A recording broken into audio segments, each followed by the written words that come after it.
ازيكم اصحابي. النهارده معادنا مع فيديو جديد. هيعجبكم جدا. انا عامله النهارده صينيه جلاش محشي بالمهلبيه. هي حاجه حلوه قوي وسهله قوي. مكوناتها سهله وطريقتها كمان وشغلها سهل جدا. ده الشكل النهائي بتاع الصينيه. بتتاكل بالقطعه كده، مش قادره اقول لكم قد ايه تحفه. هي لسه سخنه كمان، مش ما بردتش للاخر. لو عايزه تشوفي الطريقه كملي معايا الفيديو للاخر.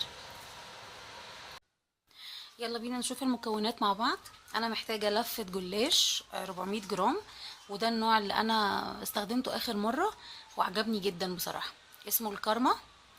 ده 400 جرام، بس انا هنا يعني طلعته من الفريزر يفك من الصبح. ولما فك انا لفيته في الفوطه كده، علشان فوطه نظيفه طبعا، علشان ما ينشفش. ومحتاجه الحشو مهلبيه. طبعا سهله جدا المهلبيه، مش محتاجه. انا عملت 3 كوبايات للمقدار ده. 3 كوبايات لبن، وعليهم 3 معالق نشا و3 معالق كبار سكر. النشا تكون معلقه كبيره. ما كترتش السكر عشان احنا ده هيديقي شربات، فعشان مبقاش محلون قوي. تمام.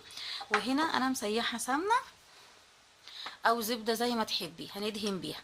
وانا فعلا بدات هنا اشتغل وافتكرت بعدين اصور، معلش اعذروني. اول خطوه هعمل ايه؟ هدهن الصينيه اللي هشتغل فيها.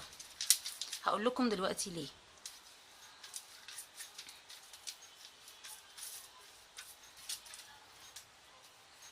هدهن الصينيه وارجع. شوفوا بقى عملت ايه. اخدت ورقه جلاش، ورقه واحده او دول طلعوا ورقتين. لا، انا هاخد ورقه واحده عشان ميبقاش تخين بس. اهي ورقه واحده وتنيتها بالنص كده في الصينيه. خدتوا بالكم؟ وهبتدي احط الحشوه بتاعتي. شايفين لما يبرد يبقى ايه؟ يتخن كده شويه، فهيبقى سهل غير لما يبقى سخن مش عارفه اتحكم فيه. اهو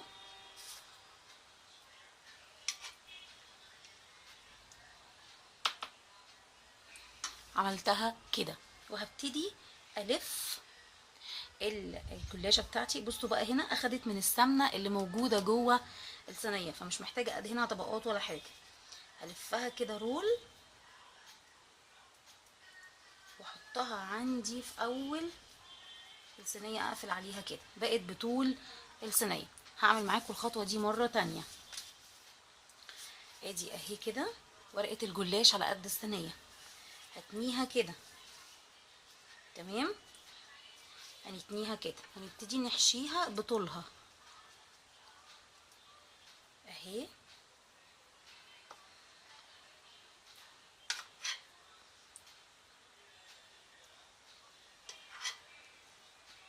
بطول ورقه الجلاش، شايفين؟ وابتدي الفها الناحيه المفتوحه لجوه اهي، شايفين؟ اهي كده الفها بالراحه واعملها كده. هكمل الكميه اللي عندي كلها وارجع لكم. شايفين يا بنات؟ انا كده خلصت الكميه بتاعتي كلها اهو. فاضل بس الورقه دي نص ورقه كده ما عملتهاش. ويا دوب هي على قد الصينيه. شايفين اخد المنظر ازاي؟ هعمل ايه دلوقتي؟ هقسم واقطع الجلاش ده. تيجي من النص كده واحده واحده، لانه برضو لسه طري.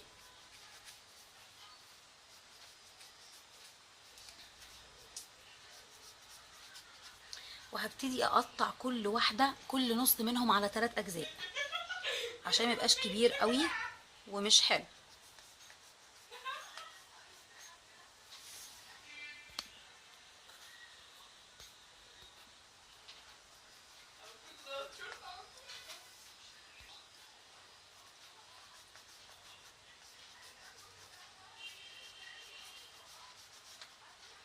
هقطعهم وارجع لكم.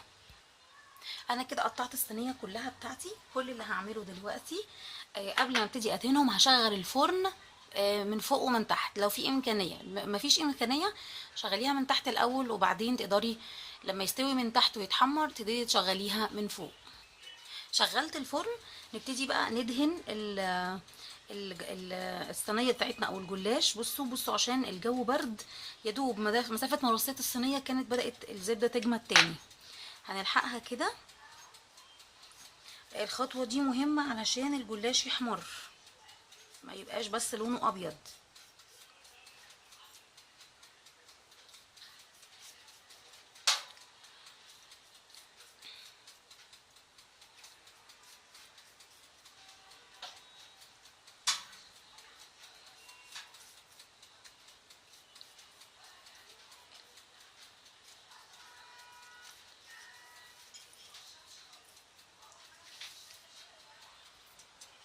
هدخل الصينيه الفرن بتاعتي. شايفين انا الفرن دي عشان كهرباء فمشغلاها من فوق ومن تحت.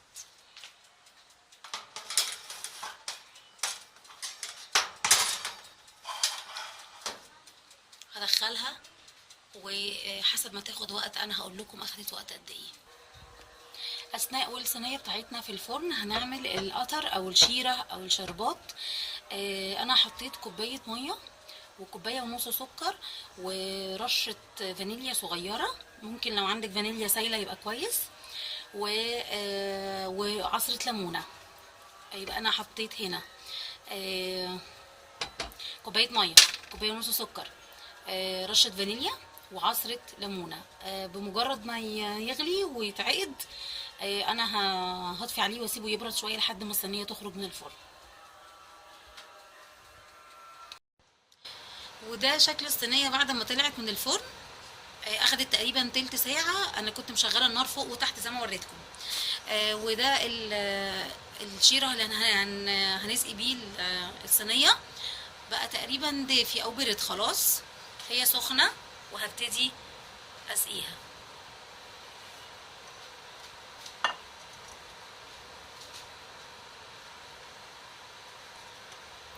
هو متوسط على فكره، ولا تقيل ولا خفيف، بنفس المكونات اللي قلت لكم عليها.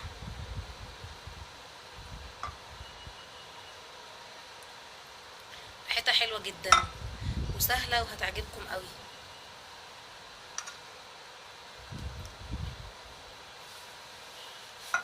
لو في اي زياده، اي شيره او اي من السائل ده زياده، الجلاش هينطره. بصوا هيترسب تحت في الصينيه، فاحنا نقدر نصفيه. مش عارفه باين ولا لا، استنى اوريهولكم.